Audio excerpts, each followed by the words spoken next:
When you return to the Seamsters' Union in the early hours of the morning, it seems a completely different place. Bereft of the normal crowd that haunts it, the bar feels desolate, almost abandoned. It's eerie, like the back hallways of hotels and shopping malls. But you have finally a break in your case. Sorry. But you finally have a break in your case. A sample of the Ripper's blood. You just need to find someone to help you analyze it.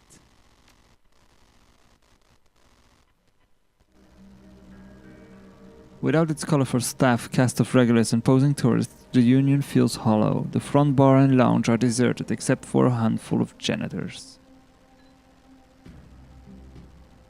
This place seems creepy now. Oh no, not that creepy. Feels alright. It's the same place but empty. Mrs. Kubota is in the back. Yeah, I was getting so much. Hi.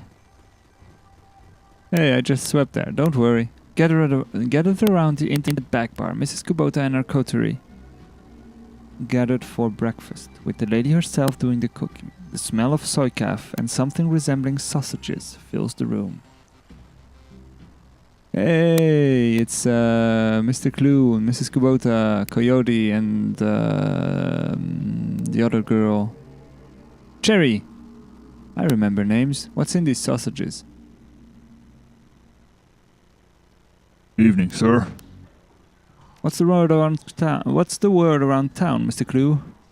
There's been more talk of the Ripper killings. Some people are saying they're hate crimes on account of the victims all being human.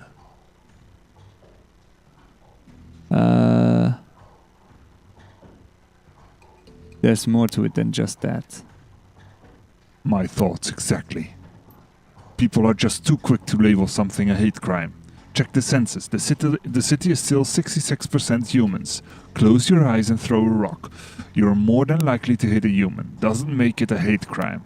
Still a crime though, and that should be enough. This is the first real rise you've seen out of Mr. Clue, but he reins himself in with a roll of his thick shoulders and the smoothing of his jacket. Don't worry, not gonna start throwing rocks. Wouldn't want to reinforce the stereotype. I like him. I'll leave you to your business, sir. I like this dude. Feel like he'd have my back in a fight. Hey, miss.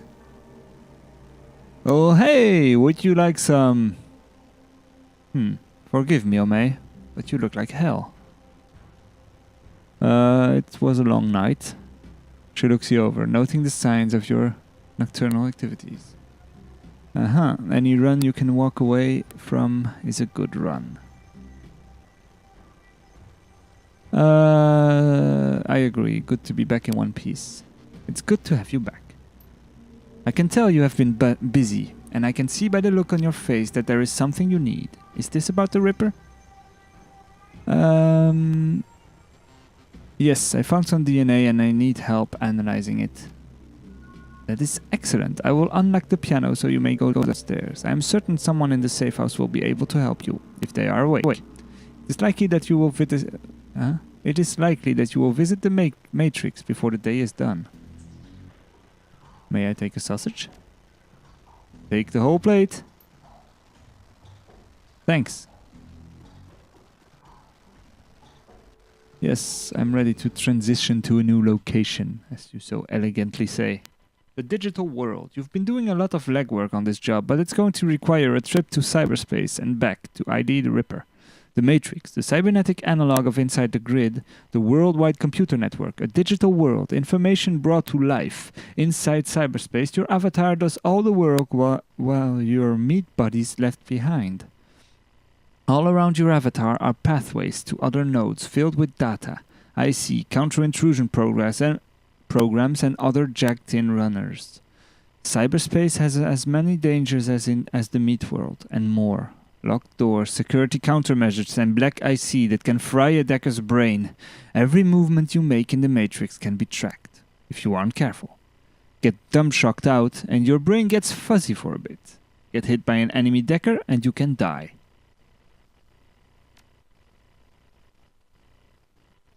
Okay. Digital world stuff place. This is all very intriguing. What's in my stash? Oh, I didn't get... Oh! I didn't get any of my stuff back. Great. Hey, David Fry II. Morning! You look like you've been up all night. You look like you've seen some action too. Well, I suppose I could use a shower. You're here to buy equipment? Negative. I need a DNA analysis. I can help you out. Dock Castle equipment isn't really set up for that. However, I could employ a semiconductor chip. It could decode DNA using a voltage change instead of light. That would eliminate the use of highly expensive equipment that would be required otherwise. Ha! I just read a journal about it, so the information is still fresh. Frankly, it should be easy. What do you want to know about? I want to know the owner's identity.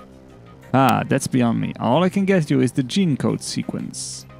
But that's where I come in. David, if you can get me that code sequence, I'm pretty sure we can track its owner down via a matrix run. Will do. Let me have the DNA you want to test. Here you go. When David gives me the sequence, I'll jack in and help you trace the blood sample back to its source.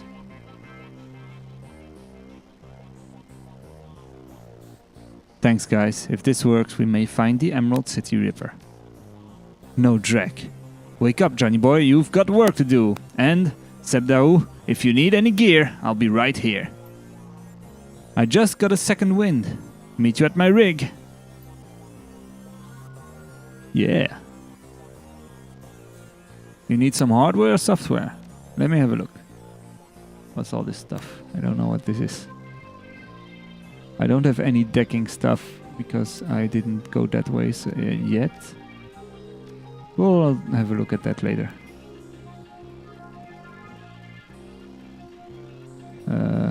Let's talk to Van Grass. Was hoping to get some peace and quiet tonight. You got something for me? I've got a flight recorder. It wouldn't happen to be an Ares flight recorder, would it? Some very powerful buyers are looking for that, right? I can rid of it for you for, say, 20%. That leaves 2,000 for you. Sure. Pleasure doing business.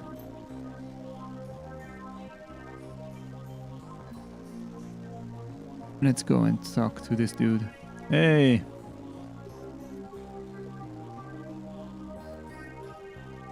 Thanks to the semiconductor-based gene sequencing system that David employed, we should have the information we need to track the Ripper in the Matrix. Well, that was fast. I'm really impressed with his results, considering it was his first attempt. He was utilizing an unproven technique he'd read about in a science journal, and he was working from memory on minimal sleep. That's great. Professor, what's the plan? We hit the Lone Star DNA database first to see if our donor has a prior criminal record. They have extensive DNA archives. Then we go hunting based on what we find. Let's hit the decks and jack into the Matrix. I can get into their private grid easily, but I've got to warn you, once we're in, it could get a little rough. How much decking experience have you had? Well, none. I have a throat net here. It's a headband you wear that lets you piggyback me in the Matrix. You'll see and hear everything I do. Okay. Confirm. Your synapses light up as you connect to your consciousness to the digital world. Although you aren't jacked in like Johnny, the sensation is overwhelming and electrifying. You can only imagine the way it feels for him. Oh, wait, no. No, that's not what I wanted to do. Jack back in. Yes, confirm. And you... What? What did I do? Oh, here we go. That arch will take us to the next node.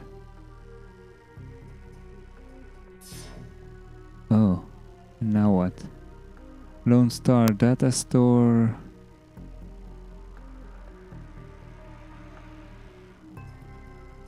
The data store's head is defended by intrusion countermeasures.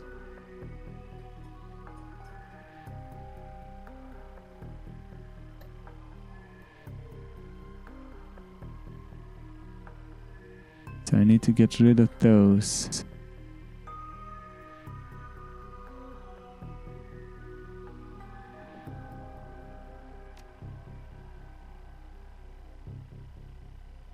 Okay, let's get rid of the sentry. And I missed. That's not good. Let's go this way.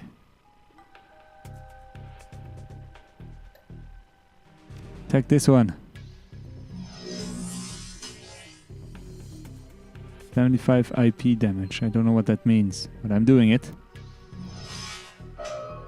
50 IP damage.